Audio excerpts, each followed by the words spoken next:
아브라함의 장례식에 이삭과 이스마엘이 함께 참석합니다.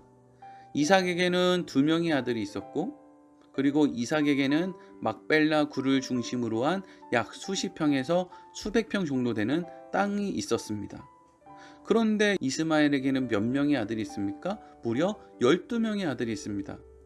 그리고 성경은 그 12명의 아들들의 이름이 다 어떤 촌과 부락의 이름과 같다, 그들이 차지하고 있는 어떤 지역의 이름과 같다고 소개하고 있고, 그 족속대로는 그 12명의 아들들이 모두 12 지도자들이 되었다라고 이야기를 하고 있다라는 것이죠.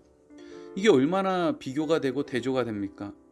복은 아브라함으로부터 이삭에게로 이어졌는데, 겉으로 보기에 이삭은 이스마엘이 가지고 있는 것에 비하면 정말 보잘것없는 것들을 가지고 있습니다. 아브라함의 장례식에 참석한 이스마엘은 12고을을 다스리는 지도자들을 아들로 두고 있었습니다.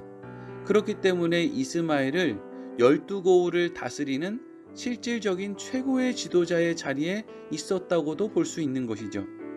그런데 그런 이스마엘의 눈에 보기에 훨씬 더 많은 재산과 땅을 소유하고 있는 입장에서, 12명의 아들을 두고 있는 입장에서 아브라함의 재산을 물려받은 이삭과 이삭의 두 아들을 보았을 때 자신의 아버지 아브라함이 늘 입버릇처럼 말했던 하나님의 언약이라는 것이 그렇게 중요하지 않구나, 정말 세상의 눈으로 봤을 때는 정말 별 볼 일 없는 것이구나 라고 생각을 했을 것입니다.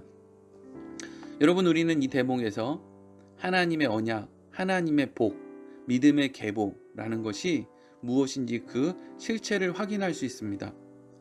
하나님의 복이라는 것은 사실 세상의 기준으로 얼마나 많은 것을 얻느냐, 이게 하나님의 복의 실체가 아니라 오직 하나님의 도우심을 사모하고 기대하며 살아갈 수밖에 없는 어떤 상황, 형편, 환경에 우리가 그 안에서 살아가게 되는 것이 바로 하나님의 복입니다.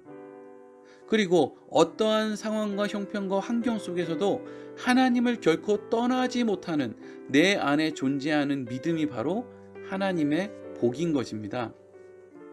그래서 아브라함의 복은 세상으로 보았을 때는 더 강한 힘을 가지고 있는 이스마엘이 아닌 오직 하나님을 기대할 수밖에 없는 이삭에게로 이어지는 것이고, 그리고 이삭에게서의 복은 강한 힘을 가지고 있는 에서가 아닌 오직 하나님을 기대할 수밖에 없는 집에서 쫓겨나서 떠돌이가 된 야곱에게로 흘러갈 수밖에 없는 것이죠. 연약하기 때문에 하나님을 기대하고 소망할 수밖에 없는 자리에 있는 것이 바로 하나님이 주시는 복인 것이고, 믿음의 계보는 바로 그런 곳으로 흘러간다라는 것이죠.